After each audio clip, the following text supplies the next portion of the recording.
Raya kerja kan. Raya kita kerja kan. Seorang je jalan sini. Tak ramai kan. Tak ramai.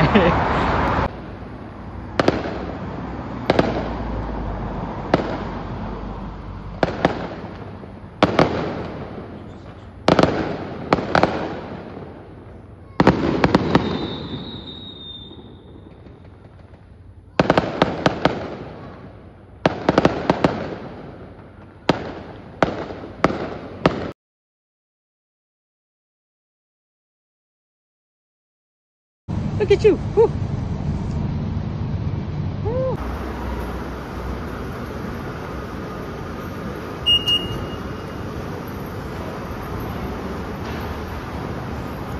Alright. Apa khabar semua? Kita dekat stesen LRT hari ni, raya ke-4 kalau tak silap. Ya ke? Yalah. Yalah kot. Kita tengah dalam perjalanan untuk pergi ke kerja. Sepatutnya rekod pada hari raya kan, tapi lupa. Tapi why not, kita nak tangkap sikit. Okay. Alright. Lupa ada buat vlog actually.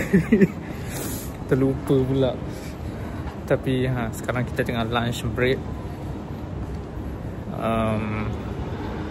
Ya, tengah jalan-jalan je lah. Beli air kat 7E tadi. So no way masuk office balik. Sama kerja. Can see me. Alright. Apa khabar semua? Kita sudah dekat rumah. Dah mandi. Dah makan. Dah makan dulu baru mandi. Dan sekarang kita tengah just letak ni Mas ni, Hana Maisara suruh just kerja. Esok pun lebih kurang macam hari ni. Lepas tu kita tengoklah vlog ni pergi ke mana sampai ke mana.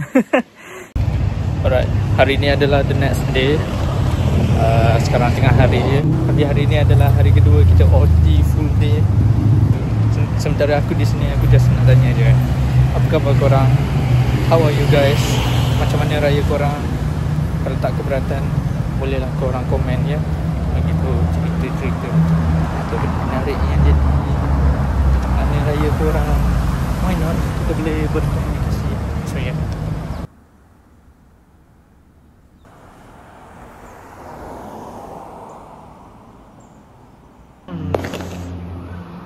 So basically sekarang kita tengah jalan kaki balik kerja. Dan nak pergi beli makan lah basically. So yeah, jalan-jalan sebab naik LRT. Lupa nak rakam. Sepertinya rakam dalam LRT tadi kan? Lupa pula. Tak apalah. So ni tengah jalan-jalan je. So kita ke office lagi sekali. Ada buat macam makan-makan.